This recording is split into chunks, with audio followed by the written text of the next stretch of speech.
இது என்னடா இப்படி இருக்கு? இன்னைக்கு பார்த்தீங்கன்னா சண்டே அதுவும் ரொம்ப நேரம் தூங்கிட்டேன். சரி வெளியே போய் பார்க்கலாம்டா மாப்பிள அப்படின்னு சொல்லிட்டு வெளியே வந்து பார்த்தா மாமாவும் தம்பி ஏதோ பண்ணிட்டு இருந்தாங்க. பண்றேன் அப்படின்னு சொல்லிட்டு எங்க மாமா கிட்ட கேட்கும்போது பணம் கொடுத்தாக்கலாம்டா வாடா அப்படின்னு சொல்லிட்டு சொல்றாரு.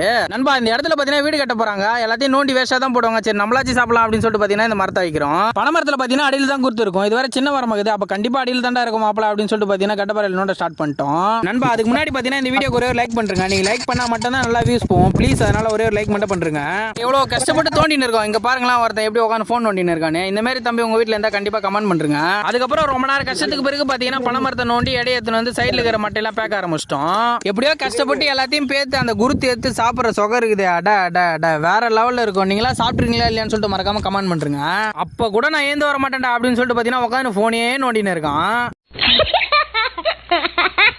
லாஸ்டா இதை பார்த்தீங்கன்னா மண்டன் சொல்லுவாங்க. ஈசங்குரத்தில் செம இனிப்பா சூப்பராக இருக்கும். ஆனால் பனங்குரத்தில் பார்த்தீங்கன்னா லைட்டாக கார ஆரம்பிச்சிச்சு. சரி ஓகே வெட்டத்துக்கு வேஸ்ட் பண்ணாமல் சாப்பிட்டுணுண்டா மாப்பிள அப்படின்னு சொல்லிட்டு பார்த்தீங்கன்னா சாப்பிட ஆரம்பிச்சிட்டோம். இந்த வீடியோ பிடிச்சிருந்தா மறக்காம லைக் அண்ட் சப்ஸ்கிரைப் பண்ணுறங்க மக்களே. டாட்டா பாய் பாய்.